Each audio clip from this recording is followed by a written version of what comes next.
We have a big problem, and we need your help. It's happening all around us. To our partners, our siblings, and even our children. It's called sexual assault, and it has to stop. We have to stop it. So listen up. Sexual violence can ruin lives. It's a crime no one should have to endure. If anyone is under 17 years old or doesn't fully consent, that's rape. It's assault. Rape is a choice men make, an action they take. No one ever asks for it. No one should force sex on anyone, ever. When I hear a joke or someone being disrespectful, I speak up. If I see it happening, I intervene. I want to be part of the solution, not part of the problem. We need to take responsibility for male sexual violence. It's on all of us to stop sexual assault before it happens. All of us.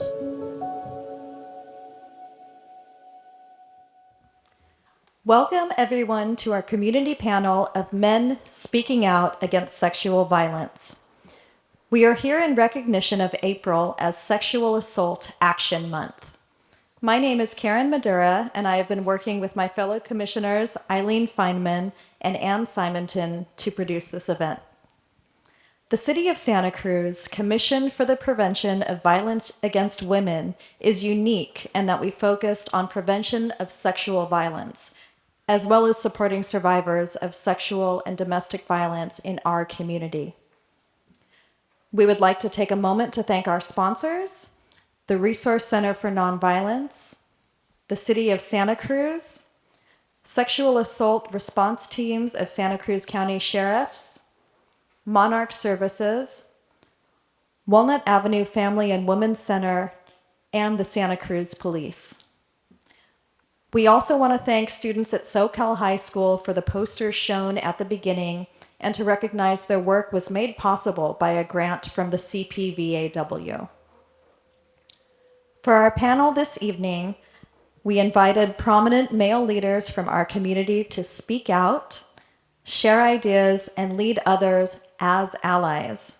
We are so grateful to each of you for helping start this dialogue about ways we can shift culture and community through changing attitudes and behavior. It is my pleasure to introduce one such leader, the moderator of our panel tonight, Mr. Dutron Kebebu, founder and president of Mentor, Driving Change for Boys, Men, and Dads, who will introduce our panelists, share questions, and add his comments for this discussion. Thank you so much.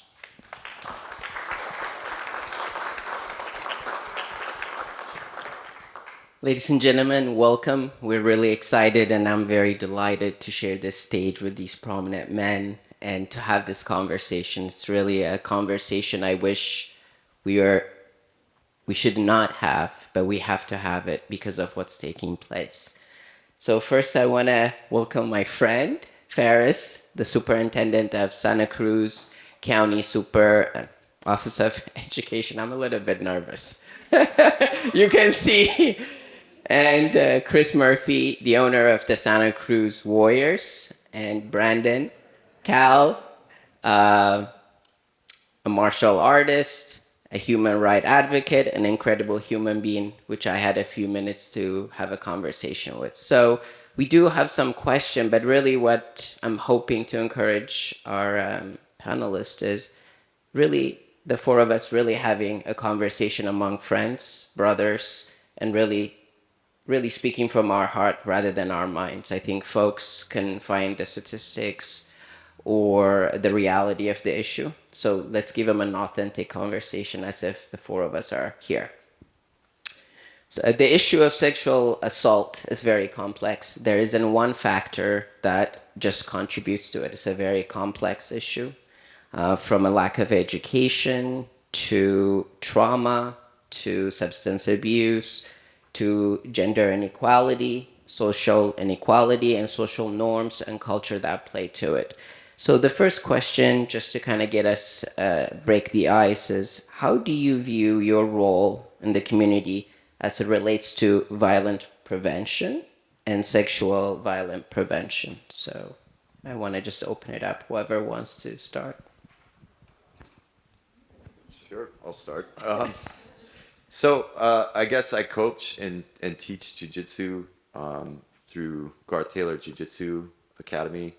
And a lot of times I have chances and opportunities to speak to the kids. And a lot of what I talk to them about is a black belt or a championship, a world championship will take you so far, but none of that's going to matter if you're not willing to be a good human being, and how being a good human being with empathy and concern and compassion for other human beings around you will take you much farther in life and will create a life for you that will be much better than anything you could have imagined with just pursuing some goal of like a black belt or a championship. And I also like to try to remind them that every single person, not just the people on the mat and not just their coaches and the people around them or their family, but every single person is worthy of love, dignity, and respect, regardless of who they might be. And so I try to remind them and encourage them to think about that. And every weekend after my Friday classes, I try to remind them to tell the people around them that they love them and that they care for them, and sort of break down this barrier of having to be sort of emotionless or stoic, as a lot of people sort of push that as being a strong trait, and especially in the males, being sort of emotionless or stoic, and that it's okay to, tell people you love them, tell your friends and family you love them, and be kind and empathetic when it comes to those kind of things. And it's something that I started when I was teaching kids classes, but now when I'm teaching adults, I still repeat the message, and I let everybody know. With the adults, I can be a little bit more frank and a little bit more direct with what I'm saying to them. I guess that's the best thing that I could do. And then just getting involved with community projects and trying to put on projects throughout the community, trying to help create programs where people can find confidence so they're not afraid just to walk down the street or be in large crowds of people, especially when they're outnumbered by men or a larger group of people that might be more aggressive. So, Thank you. Chris? Yeah, first and foremost, I want to thank you, Dutron and the commission for putting on this event. I mean, it's unfortunately, like you said, something that we have to be talking about. And we would all probably like to not be sitting here again next year. We know this is an issue that's going to have to continue to get worked on year over year to get better. It won't be an instant fix. So thank you for putting this on.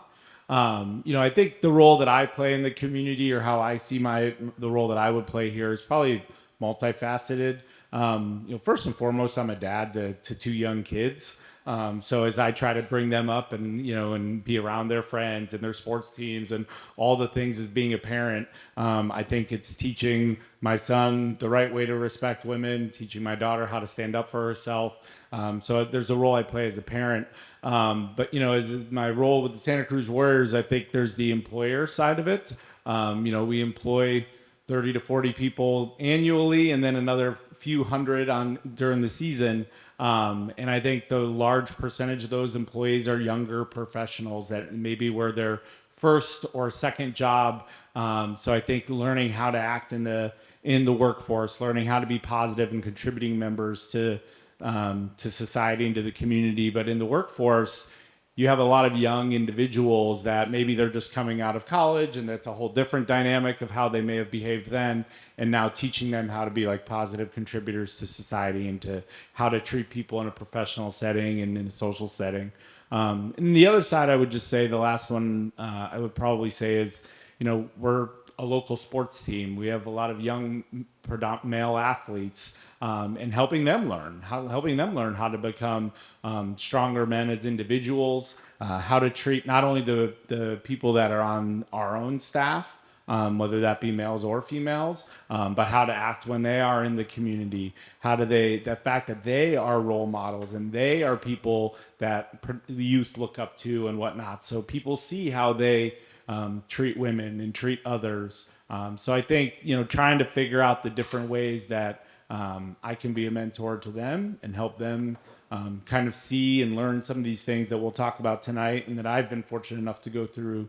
But not everybody has had that type of training or talked about these things. So I view my role in a few different ways, and as somebody that's in the community in a lot of different aspects, being that positive bystander and helping to kind of emphasize some of the things that we'll talk more about is something that I hope to be able to do. Thank you, Chris. Ferris? I like where Chris started with thinking as a father.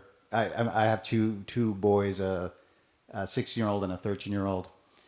So being wanting to teach them what it means to show respect in every context, and I think also being a role model of that, making sure that my actions are representative of what I'm teaching them. When I think about my role in education, though, I think that sure we focus on graduation and language arts and math and those kinds of academic components, but I also think about the real... We have a big problem, and we need your help. Yes, we do.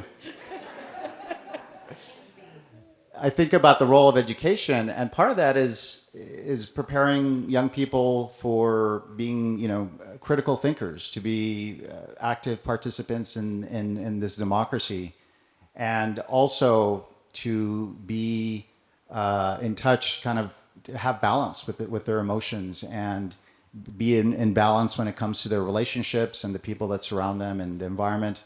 And so there's this kind of higher purpose that I think we aim for as teachers and as educators. And that really is what education is all about. And I think that's what most people who are involved in education really want, I also think that we have to bring awareness to the social determinants of health, the context that exists.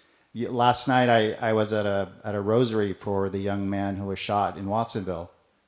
He was a 9th grader and got to be there with the family. He was one of our students in one of our alternative education schools. And when I walked out of the place where the rosary was taken, there was a group of young men that were there talking. And as I was walking, I was listening to things that they were talking about. And I just kind of thought of this as a context where this young man had grown up in. And the things that these folks were talking about was aggressive. They were thinking about, they were very angry, and they were showing their anger at people and at the world. And I was thinking about the young man who reminded me very much of my son and the context that he was living in. And I think we often kind of blame individuals for we think of something terrible that happens, and we think about the choices that a single individual makes. And of course, we're all responsible for our actions, but we're also responsible as a community for our collective actions. And how do we create a context where people feel safe, where people get the support they need, and we break those cycles of trauma, and we break those cycles of poverty.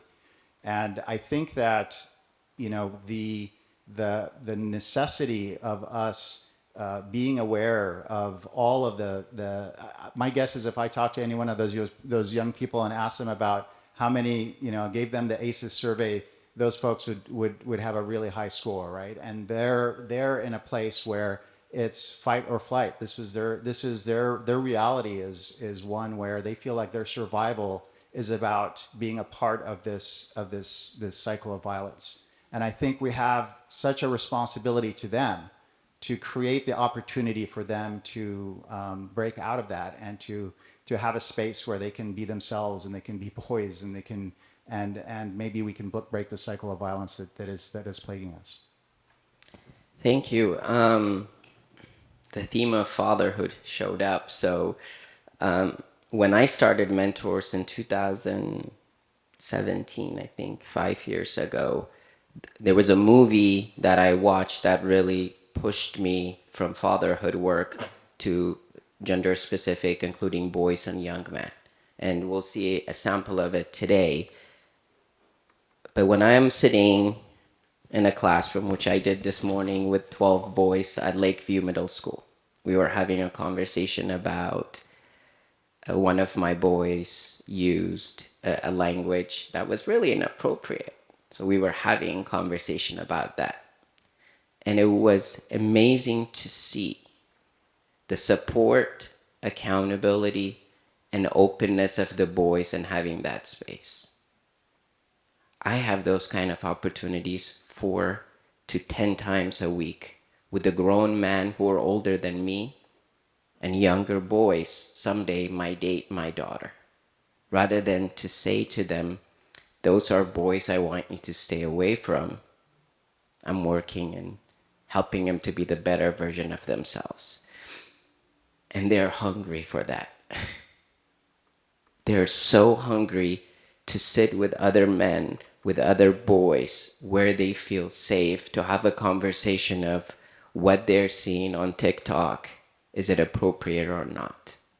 Or what their friend just told them, is that how you create a relationship with the girl? Or that's how you have an intimate friendship with a boy that doesn't have to be sexual. They're looking for answer and they're alone, and where they get their information is online. And you all know, and I don't need to talk about it. So in my daily work, I have the opportunity to learn, to be curious myself as I'm teaching those young men, but I'm also reflecting back. Brandon and I were having a short conversation about our journey, how I got here. I'm a trained engineer, not a social worker, but this is my calling, and my calling keeps getting modified each time. And my hope is I do want to live in a world where there's no violence against kids, women, and families. Because what we see, like Ferris said, is we have a lot of traumatized people. And when hurt people hurt others. So we got to start having a conversation of healing in addition to supporting them. So, men, I really thank you. And so we're going to watch Anne. Where are you? Can we have that? Sorry, if I'm crying, I will do that. I am totally okay with crying. So I modeled that because that's one of the things, it's important for men and young men to see another man who's growing to be able to cry and release that energy. That's a way of healing. Yeah, sorry, that's true. I can't help it. So, and we're gonna watch 2 videos. One of them is from masculinity in popular culture, and this is really important to set the framing. Stop crying. Stop with the tears. Don't cry. Pick yourself up. Stop with the emotion. Don't be a pussy. Don't let nobody disrespect you. Be cool and be kind of a dick. Always keep your mouth. Nobody likes a tattletale. Bros come before hoes. Don't let your woman run your life. You bitch. What a fag. Get laid. Do something. Be a man. Be a man. Grow some balls.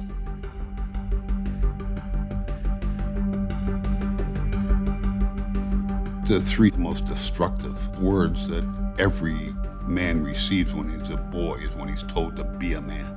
We've constructed an idea of masculinity in the United States that doesn't give young boys a way to feel secure in their masculinity, so we make them go prove it all the time. Within their peer group culture, each of them is posturing based on how the other boys are posturing, and what they end up missing is what they each really want, which is just that closeness. In good times, guys are like really close to each other, but when things get a little bit worse, you're on your own. From middle school, I had 4 really close friends. But once I kind of went into high school, I struggle finding people I can talk to because I feel like I'm not supposed to get help. Our kids get up every morning. They have to prepare their mask for how they're gonna walk to school. A lot of our students don't know how to take the mask off. What is it you don't let people see?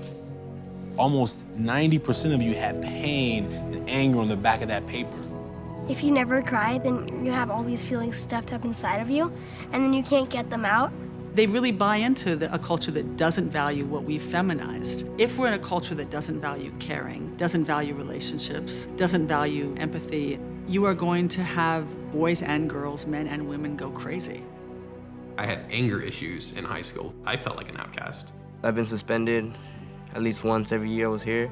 We would just look for trouble and just like try to fight. Boys are more likely to act out. They're more likely to become aggressive. Most people miss that as depression or see it as a conduct disorder or just a bad kid. I felt like just giving up on life. You know, I actually had suicide thoughts in my head at 6th grade. I felt alone for a long time, and I actually thought about killing myself. Whether it's homicidal violence or suicidal violence, people resort to such desperate behavior only when they are feeling shamed and humiliated or feel they would be if they didn't prove that they were real men. If you're told from day one, don't let nobody disrespect you, and this is the way you handle it as a man, respect is linked to violence. If I can man up, why step down from that, you feel me? It's like instinct. So man up. Man up. Man up. Man up. Hold some fucking balls. Act like a man. Be a man. Be a man. For my kids, I was gonna end this hyper-masculine narrative here.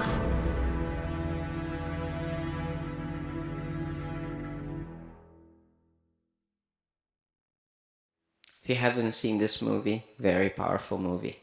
You might need a glass of wine with it, or wash it in half. It's very intense, but it's really worthwhile. Really lays out a perspective. Anne, can you play the second one? Okay.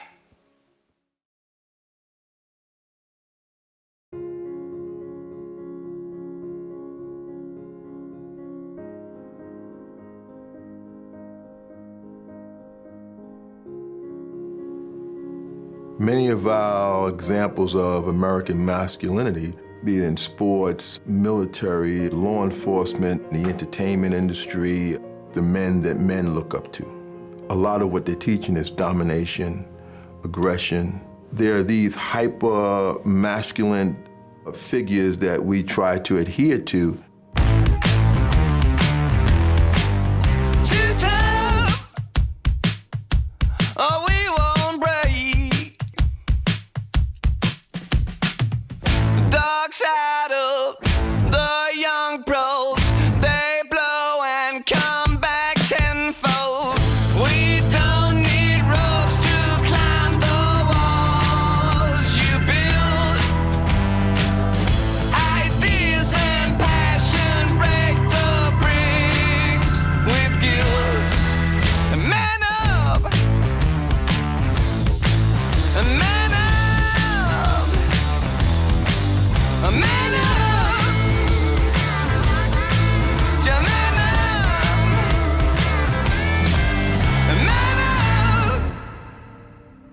The average boy spends 40 hours a week watching television, sports, movies, 15 hours a week playing video games.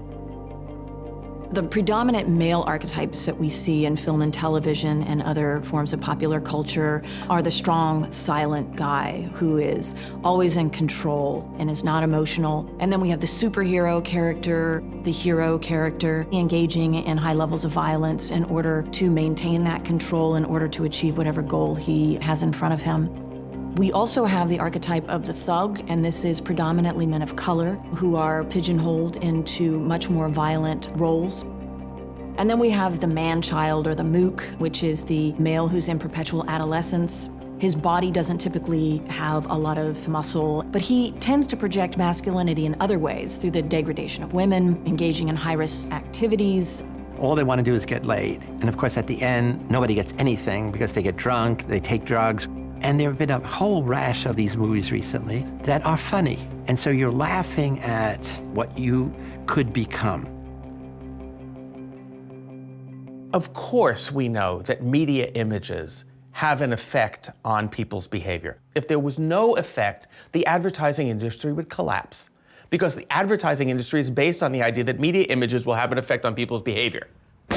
The same kind of hypermasculinity that we see in Hollywood movies on television, they're the same kind of hyperviolence that we see in rap music and hip-hop culture. The stereotype of being violent and dangerous, selling drugs, oversexed, it's all about money, power, and respect. A lot of rappers are imitating what they see as successful masculinity.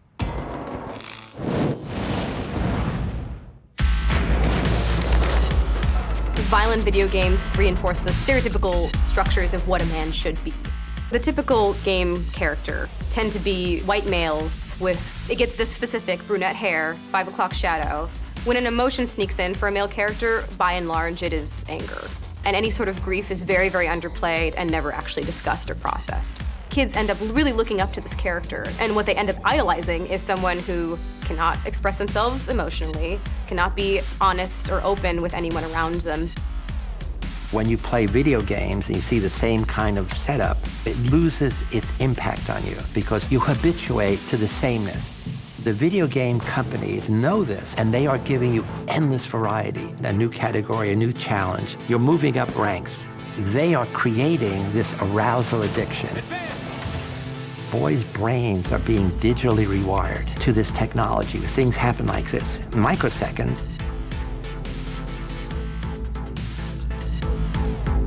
The ones that are most addictive are the most violent, where your job is to destroy the enemy, to dominate.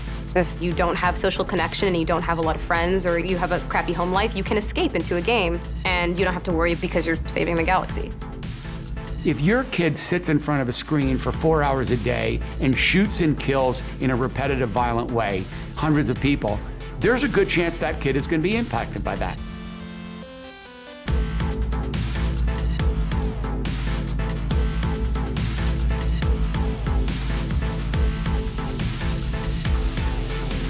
There's a reason the U.S. Army trains people for combat by using video games. It's because it gets them used to some of the experiences. Well, put your 10 or 11 or 12-year-old son in that context, but they're not going into Iraq or Afghanistan. And if they happen to live in a more dangerous neighborhood or a neighborhood where they're exposed to violence more routinely than they might be in some fancy part of town, then that's going to be a bigger issue.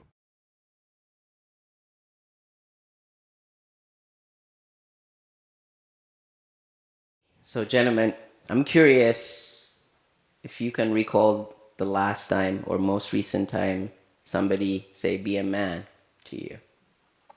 And what was the context? I'll go. For me, in what is probably not a surprise, it was in a pickup basketball game, right? I think it's that concept. It was, somebody complained about a foul or whatnot. I think it was me at the time, and that was said to me. And I didn't necessarily take it the wrong. I didn't take it the way that I probably should have. I took it the way that I've been taught to take it my whole life, right? And then when watching this video the other day and looking at that, you just start to see how this theme just exists over and over, and especially in the sports industry, and I'm sure a lot in what you deal with as well. It's something that we have to continue to try to find a way to break that mold, right? You don't throw like a girl. You don't be a man. You got to try to continue to break these things. And I think for me, we really try with our athletes specifically, to avoid things like locker room talk. I mean, we have multiple females that are on our training and coaching staff that do a phenomenal job and really helping create that peer culture amongst the whole team and the whole basketball side of our organization, where if things are said that aren't supposed to be, it's not incumbent upon that woman to be the one that says something, right? It's the other players, it's the other staff, it's them standing up and saying like, hey, we shouldn't be talking like that, and stepping out. So, I think that peer culture is one of the things that we've got to get better at. We try to work on, but for me, it was in a pickup basketball game and it got said, and until watching the video, it didn't necessarily click the same way for me. Thank you, Chris, Brandon, or Ferris. Yeah, I think the last time something like that was said to me was when I was going through just sort of a hard time emotionally, and was feeling very worn out and burnt out from working a lot and having kind of my own mental health issues go on, and it wasn't even a male that said it to me. It was buck up, buttercup, you got work to do. You know, you don't have time to sit and deal with your emotions or your own mental health issues. And, you know, I get that. I get what the point was to try to motivate me to continue to keep pushing. But I definitely took it very offensive as far as I was concerned. And at the same time, once I kind of really stopped listening to the people around me telling me those kind of things, especially when I was dealing with a lot of mental health stuff or feeling that cycle of depression start again, the more I started to recognize the precursors that led to it, the more I was able to really prioritize that in myself, to the point where it wasn't, hey, you know, I'm just gonna, you know, buck up and go do what I need to do. It's like, no, I'm gonna stop what I'm doing, and if it offends anybody, then too bad, because I'm gonna need this space and this time for myself in order to really be the best version of myself. And if I'm not the best version of myself, then my students and the people that I'm trying to work with and teach, it comes out in different ways. There's been times where I've tried to teach classes, and in the middle, I can see myself getting frustrated or angry, and more than any other people on the planet, kids don't need to experience that kind of stuff. And so I make it a point to prioritize my mental health and stop myself from you know, just being a man and trying to just, you know, buck up, buttercup, and just try to make myself feel better in other ways and take that time and that space that I need. And I think that's a big thing too, is allowing men to be able to have those feelings and not see vulnerability as weakness, but actually strength to actually feel that vulnerability. Absolutely. Thank you. Ferris. Yeah, I was trying to think of it when the last time I heard it, and I think I hear it from inside of my head all the time.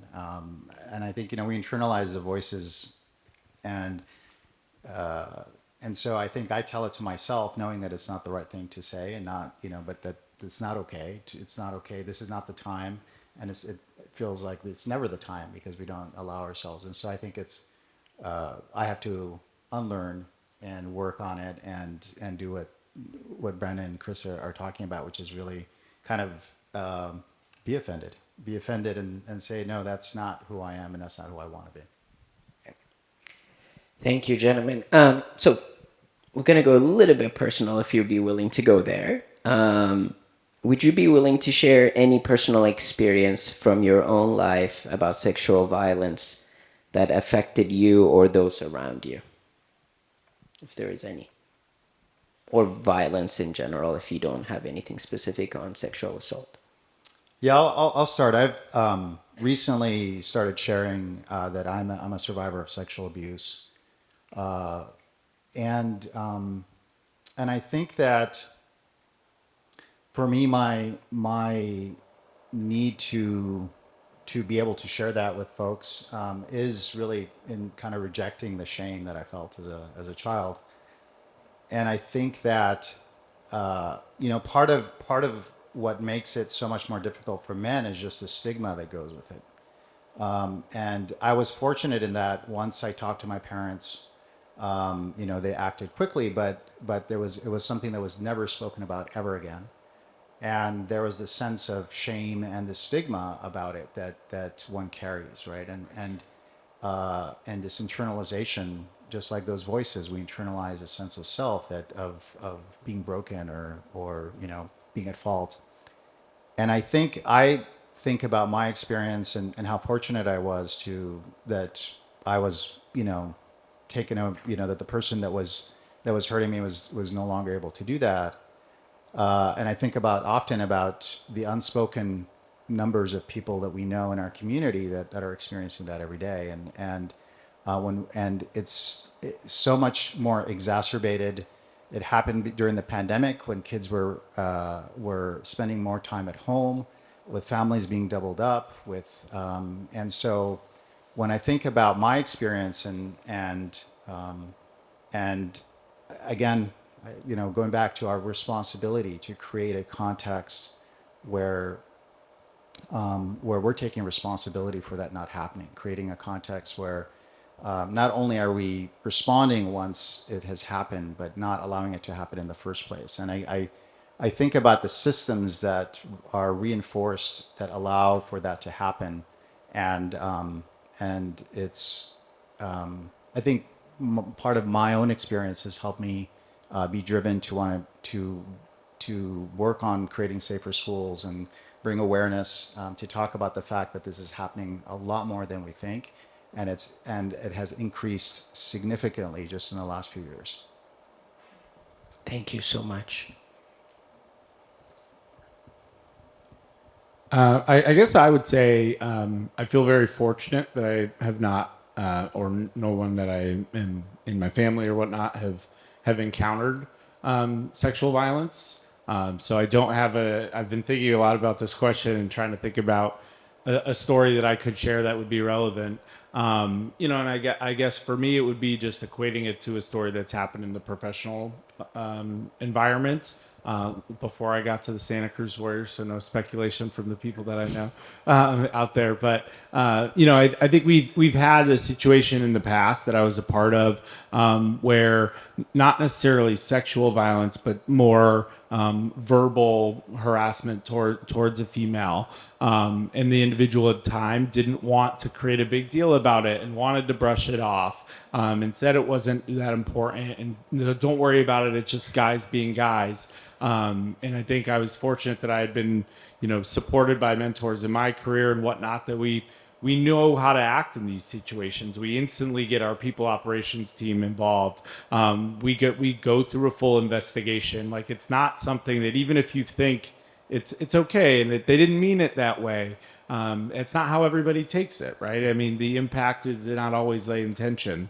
And I think it's something that, we in this case went pretty hard and did a lot of investigating and went through it and ended up terminating the employee that made the comments. And of course, the victim felt bad, right? Which is never how that person should feel, for them being the one that was mistreated.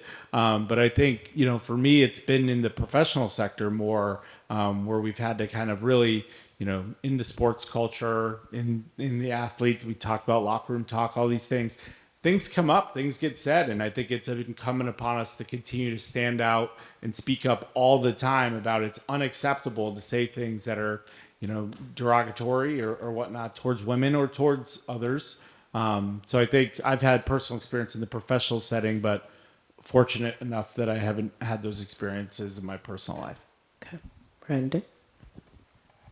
Man, that's a heavy question.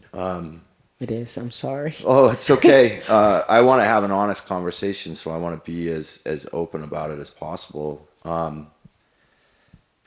Shit, man, I've never told very many people, and in fact, my parents don't even know. So, but I've experienced that as a child when I was younger. I've recently been able to actually talk about it a little bit more. But it's definitely something that's affected me in every aspect of me, making me feel, weak, or making it really hard sometimes to have intimate relationships with people because of stuff that I still never really unpacked.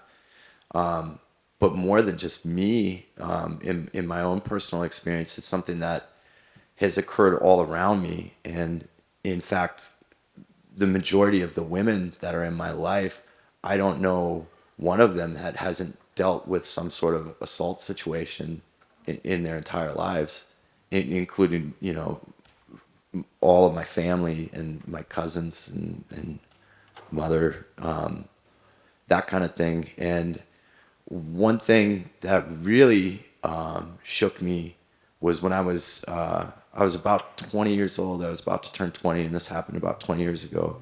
I had a friend who was in a relationship with a very abusive partner, and he shot and killed her, and then killed himself. And that that really affected me to a point where it was like, well, I could blame him. I could blame his drug use. I could blame the fact that he had access to guns. But it all basically came down to his fear and his mental health and the way that he perceived his life and the way he perceived relationships and his dominance over the people in his life and his control over the people in his life. And once he was losing that control, that's when he decided to become irreversibly violent. And that in itself has affected my life still to this day. You know, it's I still have a picture of her up in my locker when I go to teach. And part of that is because I want to remember what I'm doing this for and why I'm teaching and why I'm putting my heart into these things. I didn't ever go to school or try to train to get this kind of position. It was just something that kind of presented itself. And I remember working for the school district in the self-defense programs, and one of the things that they had us doing more than just showing technique, but was talking to the boys, me having conversations with the boys about being respectful men in their communities and being respectful towards women in the way that they treated the women in their lives. And I remember they gave me, it was one of the first days, and they gave me a script, and I remember reading a story and they could care less. They were snoozing, they weren't paying attention. And I remember approaching the instructor and being like, can I share more intimate from my heart, from my own life? And once I was able to do that, I was able to really get through to some of these kids, because either they had experienced that in themselves or they'd experienced it vicariously through their family members and stuff like that.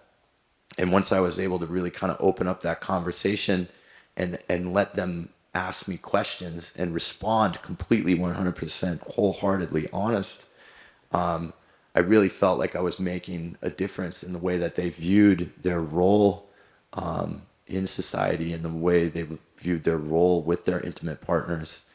And I remember after a few of those classes, just the instructor asking me, like, how do you feel about this? And I was born to do this.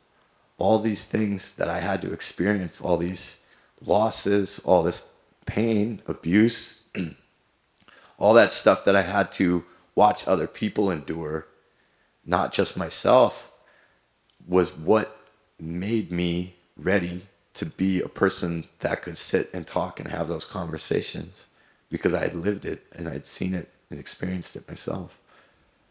Yeah. Thank you to both of you and Chris as well. It's, as you can see, I wish there were people under 30 in this room, most of all boys, to hear this. And I don't mean it in a bad way. I'm just trying to be honest, because the audience that needs to hear is not here. So I know it's being recorded, and it's an observation of the panel that we love you're here and listening to us.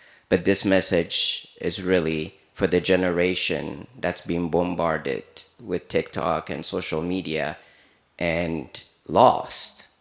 We, as 4 grown men, we're still. Ferris is courageous enough to share what he has. So is Brandon. I'm still working on it.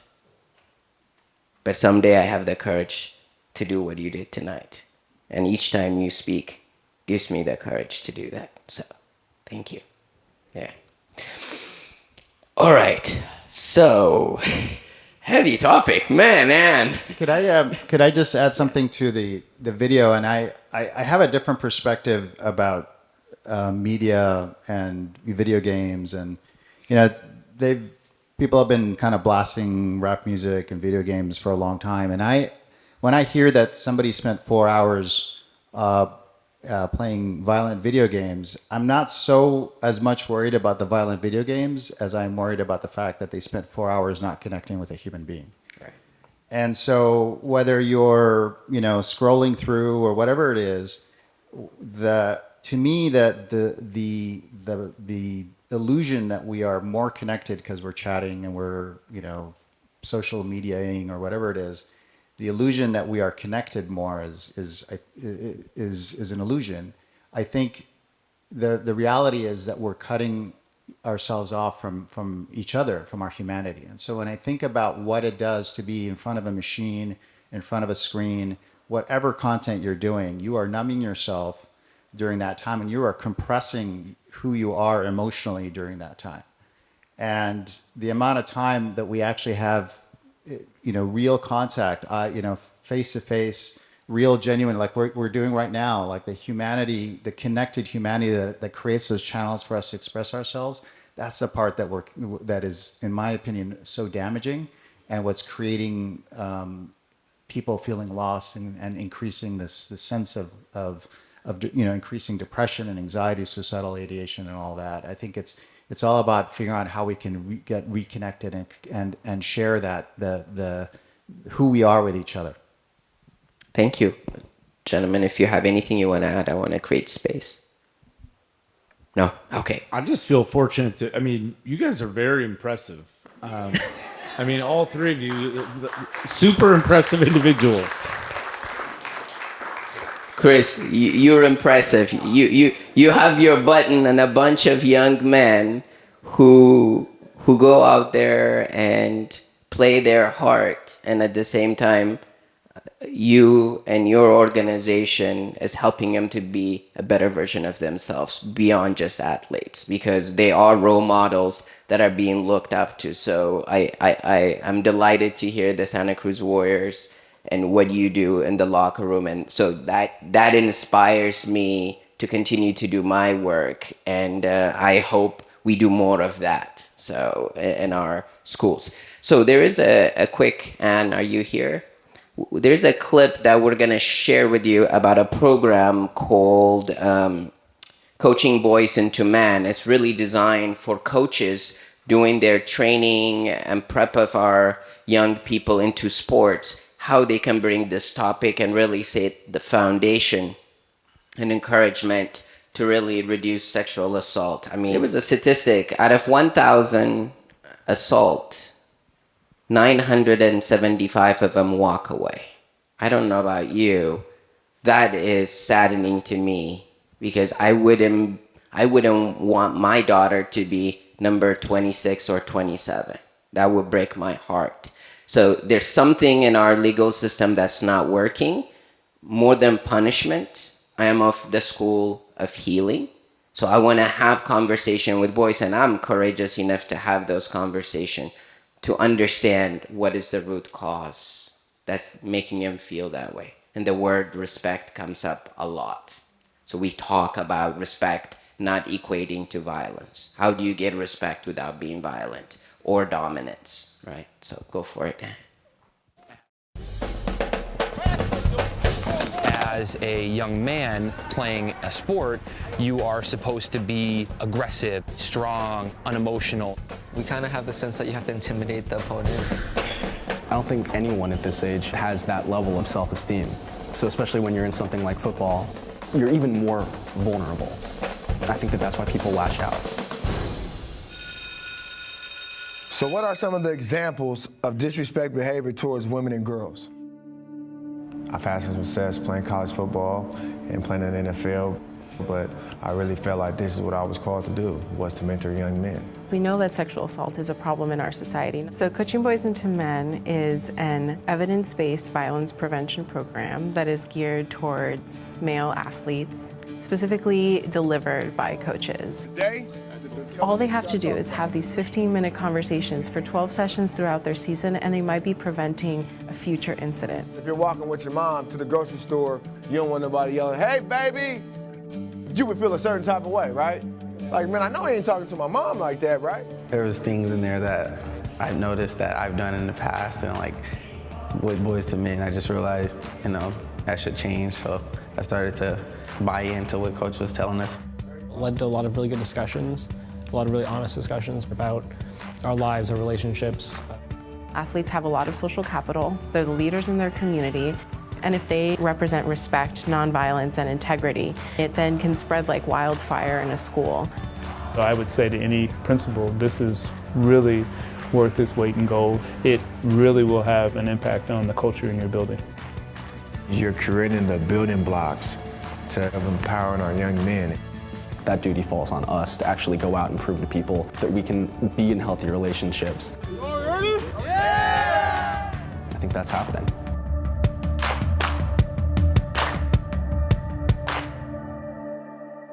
So gentlemen, what do you think of this program, or are you aware of any programs that could help us reduce violence in general, specifically sexual assault? Just wanted to kind of share.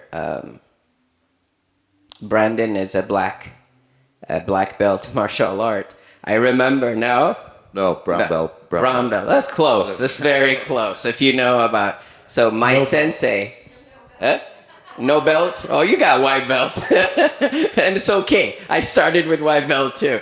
But I remember my karate teacher. I went there because I was being bullied at school, and my solution was, well, if I knew karate, I can be like Bruce Lee and beat up everybody.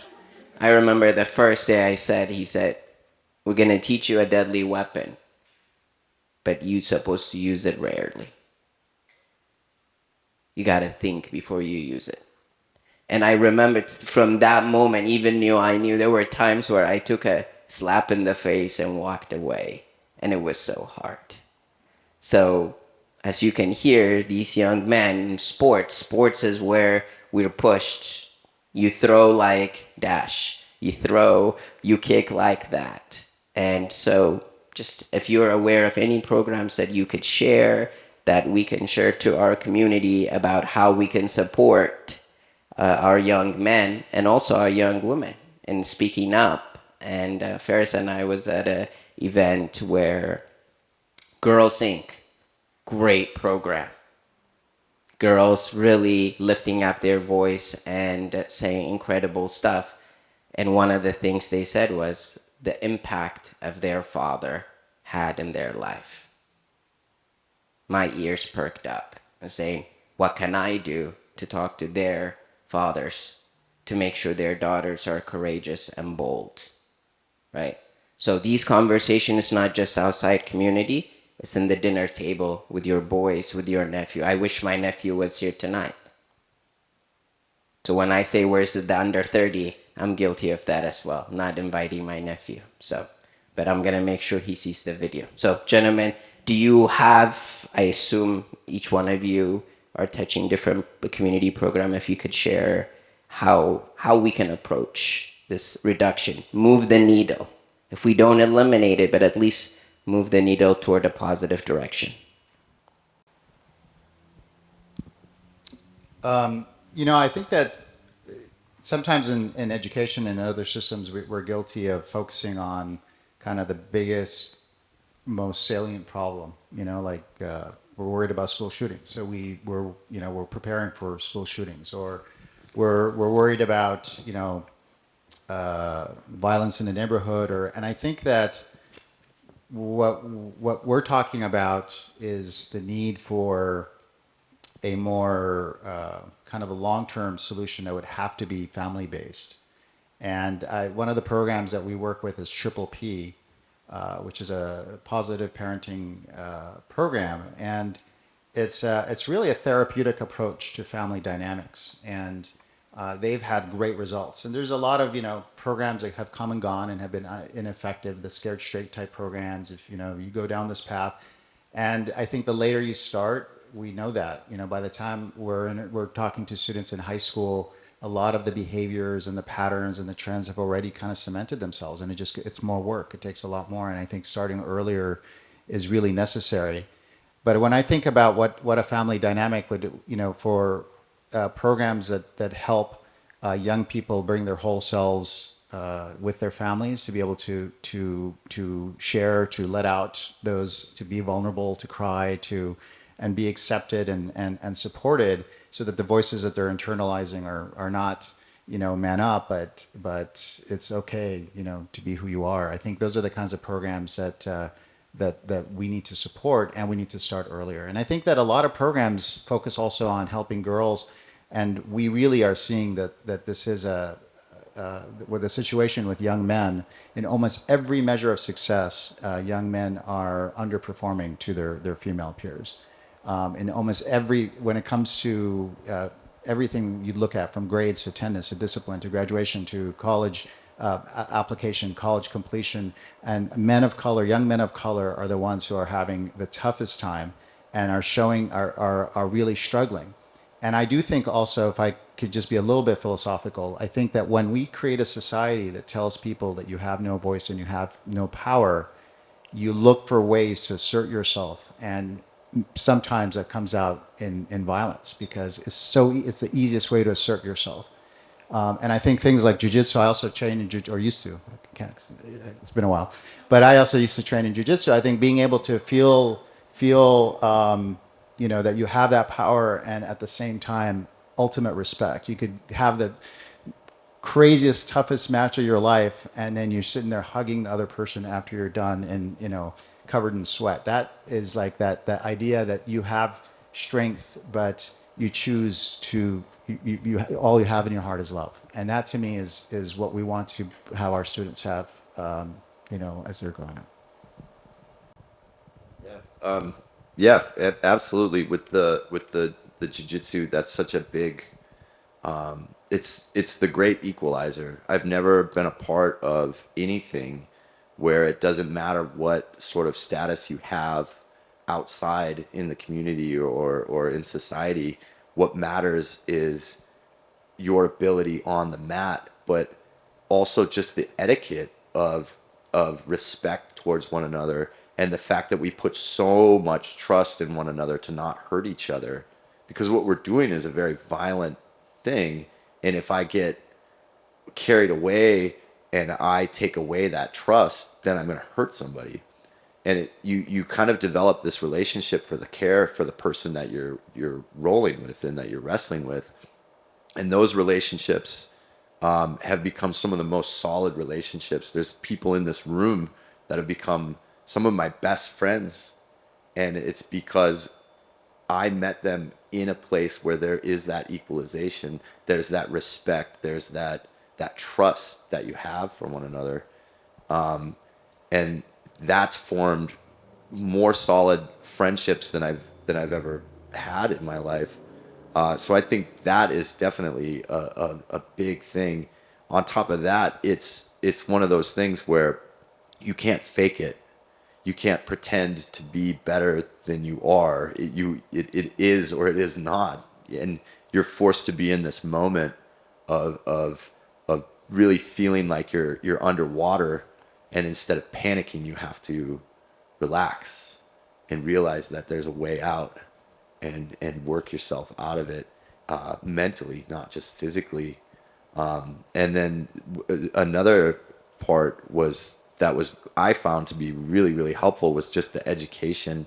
I worked with Lainey Sherman with the self-defense program that they had in the local high schools and the middle schools, and being able to really connect with some of those kids and talk to some of those boys and sort of tell them some of the stories, like this is the worst, these can be some of the worst possible scenarios when it comes to bullying, when it comes to being assaulting women. There's these things that you can talk to them about, and it helps them realize that it's a reality, and that's where this could actually go. And when they're able to kind of realize that it's a reality, they can find this, once again, this trust, and be able to share honestly. I think the biggest part about a lot of this is so many boys and even and women, so many people, period, walk around with such fear in society, and they're so afraid. And what I've found with education and being able to talk about respect and empathy and vulnerability and and also finding confidence in a martial art where you can defend yourself if there is a problem. It starts to take away that fear, and once we take that fear away, and you're able to kind of find a solution for that fear, then you're free to be whoever you want to be. You don't have to worry about being too feminine or looking a certain way or acting a certain way, and that's going to get you ultimately beat up, which is the biggest fear, or called out or shamed in public, those kind of things. And so to be able to walk around this world without fear and confidence to be yourself, I think is a huge part of being able to sort of re-educate the kids and the people in our society in order to understand that respect aspect, where there is a mutual respect because I don't have to be afraid. Absolutely. We're going to get Chris and Dutron on the mat. I think Chris is going to win, and I'm okay with that. You guys have all trained in jiu-jitsu. I wear a belt. Hey, that's where it starts, starting with belt. I think Ferris hinted, I think we got to start early.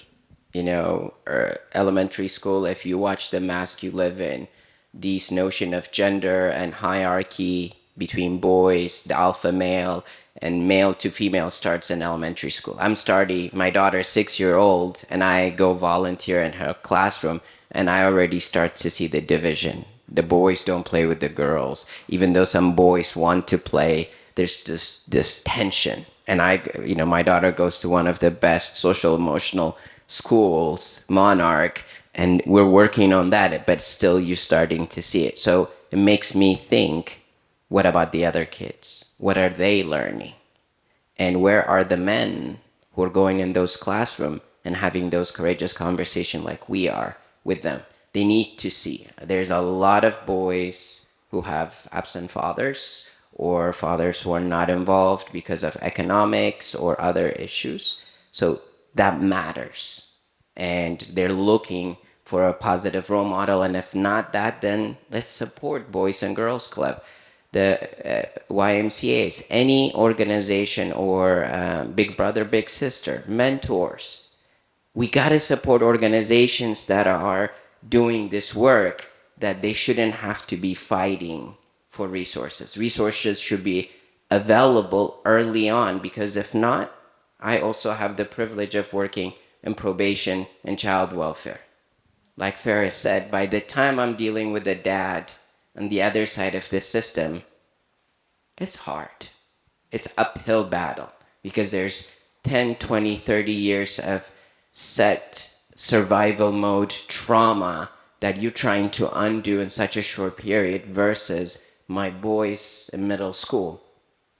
They're like a clay. I can shape them. They can shape themselves. And then the other thing that I would really add, and Ferris hinted to it, you got to do 2-generational work. You got to bring the parents and the kids and be able to help them mediate between the two, because ultimately the most powerful people and teachers are the parents. Teachers can do the best they can in 6 hours, 7 hours. The kid is 24/7 with that family. And if that family doesn't have the resource or the skill set or the knowledge, unintentionally, they will harm that child. Unintentionally will create one of the ACE, adverse childhood experiences. Anonymously, my kids take the ACE. I will tell you, the lowest number is 4. 4. If I tell you what 4 leads to, it's not a good thing. So we already have a generation that's gonna have challenges before they're in high school and after high school. So we have an obligation to support our teachers. Our teachers after COVID are becoming not just teachers, they're social emotional, they're parents, they're teachers. That's not sustainable. So we gotta figure out and invest in the mental health. And when we say mental health, it's not just therapists. Paraprofessionals can go in the classroom and support. So expanding that definition is important. So Go for Real it. quick, I agree. The youth and the kids, and that's obviously where we need to make a big investment. But I also want to make sure we're all realizing that it's everyone in this room. It's everyone from 18 to 80. I mean, it's incumbent upon all of us to help solve and improve this situation by stopping and being able to say, stop the microaggressions, stop the comments that get made, stand up, make a comment, call out your buddy for saying something. I think the more we can all do that as adults as well, you start to have a ripple. You're approaching it from both sides, right? I mean, the kids, obviously, there's everything you guys said. I don't need to repeat. It makes all the sense in the world. But I think it's something that as just general members of our community, I'm happy to call out the people that I work with every day or when I get called out. And I think it's something that we all have to kind of find that courage to stand up and be that engaged bystander so that we don't just sit idly by and watch these things get said or done. Agree. And we take a very active approach in that. Absolutely. And we have to do it. Here's the tricky part. Maybe here, and some of the men here are enlightened in how to take that information. But if you call out somebody, they're going to respond with aggression, right? You got to connect and saying, with curiosity of saying, I'm curious. I noticed you did this. Tell me more about it. Try to have that connection before we could do the correction, because the responses, I work with a lot of tough guys. They would be on my face saying, you can't talk to me like that. You can't say that to me. And that's how they have survived. That's the way they're hardwired. So we all struggle with that. So I am receptive if somebody connects with me as a human being.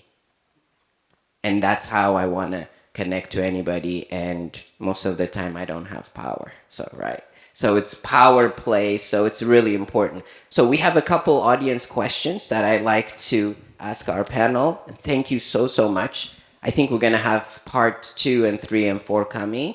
And I see some audience member who should be up here too. So hint, hint. All right. Knowing that gender is a construct, what are your prospective groups doing to combat harmful cultural norms that can be associated with what it means to be a man? We just have like 5 minutes for this.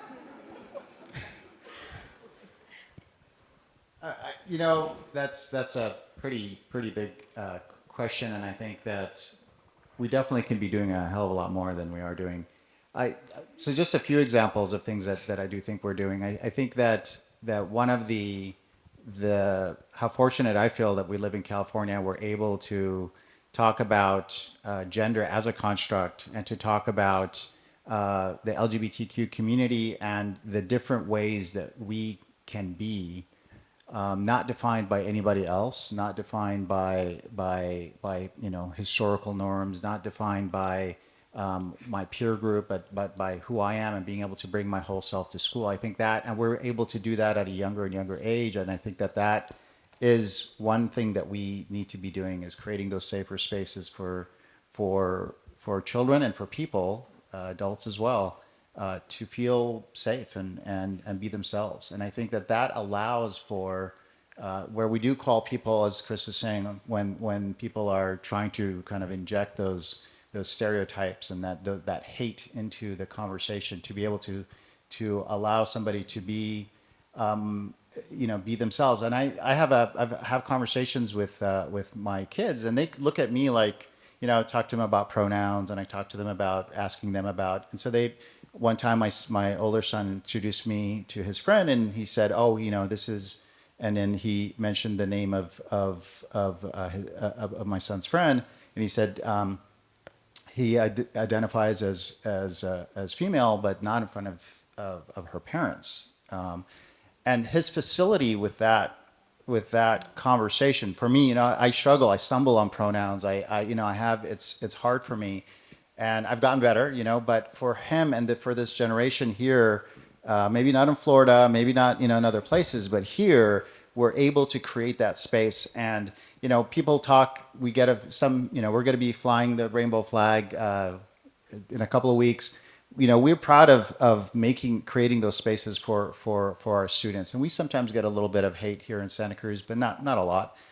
And that we're hurting kids. And when I see the ability for people to bring that part and to be able to talk about gender as a construct, because they are having those kinds of conversations, I feel like, yes, that's one small piece that we're doing in the school system that makes sense and that is supporting students to be who they need to be and want to be. Awesome. Chris and Brandon? I actually just got done helping with a trans queer women's self-defense program, and like Ferris was saying, creating a safe space for that kind of thing, because what was sort of presented to me was, I would, even just talking about the concept of having a trans queer self-defense program, I would have people who would just kind of overhear, and they're like, wow, that would be so great. I've always wanted to do something like that, but I don't want to go to a gym with the same people who look very similar to the type of people who would be violent or assault me. And so having a safe space for that kind of learning and that kind of ability, it went great. It was the first time I had done anything like that, and I had a lot of wonderful partners that helped me get that off the ground and do that program. But it led to people showing up and people seeing the value and the benefit in it, and now we're working towards making it more of a not such a random thing, but more of a the word's escaping me, but recurring. Thank you, Chris. So more of a reoccurring thing that we can do, and more of a reoccurring program, and finding a space where that program can recur and be more consistent with it. And I would love to find an instructor who identifies as trans and queer to actually teach the program. But for now, what I'm doing is just the best that I can to create safe space for that kind of thing. Yeah. Thank you. Chris, anything you want to add? I think they said it best. All right. For us, in our curriculum, we explore gender spectrum. We do that with our boys, we do that with our men and fathers, because they may have children who may identify, and how they're going to deal with, like Ferris said, the new generation is very welcoming and very inclusive. Then our generation is learning how to do that. We're better than my parents' generation, that's for sure. So they ask me question, and I'm calling the diversity center and saying, okay, they ask me this question. What do you think? Do you want to come and talk to my boys? So being able to create and have that conversation, because sometimes because of cultural norms or societal norms, they can't have that conversation at the dinner table. So we might be the ones helping them to understand, why am I being asked to use a pronouns, right? Or I want to use pronouns because that validates this person the way they want to be seen, right? So, all right, there's two more questions. One of them, I'm having a hard time. I think I'm getting too old because I can't read the recursive. Yeah, please. Why don't you look at that while I'm doing this one? What are ways in which men in their everyday life can help deter and stop toxic masculinity and promote the support and protection of women in our community? So really about toxic masculinity. So what's your thought about toxic masculinity, and what can we do? Very simple answer. Go ahead. I mean, I feel like I've referenced this throughout. I think it's stopping it every time you hear it. Right. It's not brushing it off and letting it go.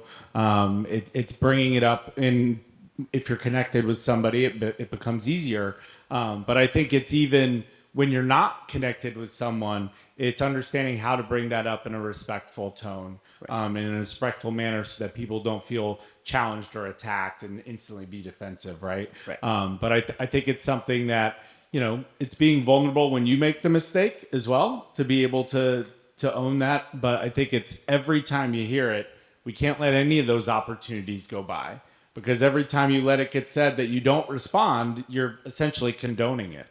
So it's being an ally every step of the way, all day, every day, in all walks of our life is how I would view that. Absolutely. Brandon? Or yeah, Ferris? just being as mindful as possible about, especially your language, the way that you speak and what comes out of your mouth. And then, as Chris said, taking accountability for what you did say. I always tell my students, you're all accountable for your words and your actions, no matter what they are. And if it's something that you feel like you made a mistake, you need to be able to be accountable enough to apologize or admit that you made a mistake. So I think being mindful of your language, and then not just that, but other people around you, and sort of making it very well known that that's not something you're going to tolerate in your presence, and surrounding yourself with sort of like-minded people that feel the same way about that stuff not being tolerated in your presence. And if it continues to occur over and over, then I don't want to be in your presence, and I don't want to be around that kind of person or that kind of environment anymore.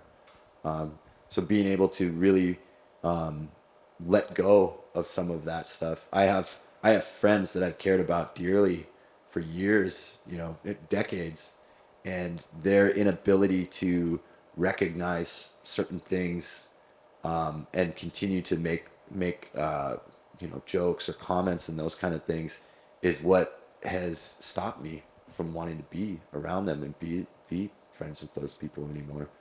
Because I know deep down they don't really mean it. In fact, a lot of times they're just trying to be vulgar to be vulgar, or be sort of like shocking as a form of like comedy. But no matter how many times I say, I don't think it's funny, don't talk like that, it doesn't seem to change. And so it's up to them at a certain point. But for me, I try to be as mindful and on top of it as I can. Appreciate that. Ferris? Yeah, I think those are both really great. I would say kind of redefining what strength is, because the toxic masculinity, the idea is that physical dominating strength is that's power, that's good, and redefining that as finding. I think it's almost like replacing it, because I think just telling somebody that, telling a bully, don't be a bully. I think there's that need to feel strong. And again, as a society, we're telling people, women, we're telling people of color, telling people who are in poverty, you have no voice, you have no power. And I think people need to feel strong, they need to feel powerful. And I think it's just a matter of figuring out how to show that, sharing your emotions is strength, being empathetic is strength. That there's these healthy ways of playing sports and doing things without that, where you could be strong. And so I think it's we can't just try to clamp down on it, because all that does is it creates frustration, and it could lead to more acts of violence. And so I think it's embracing that energy and redirecting it in a positive way. And defining toxic for people. We all have, I do this with my boys. It's interesting how they define it. Even older men, the way they define it. There's nothing wrong with masculinity or femininity. I embrace both sides of my spectrum. But toxic is a behavior. And having them look at that behavior and saying, is that the best version of you? Because this is what's being projected, and let them have the struggle and do the work to be able to change, because none of us have the power to change them. We can, I can talk to them until wazoo, But when I make that connection, I said, let's define it. Is this you? Is this the version you want to be?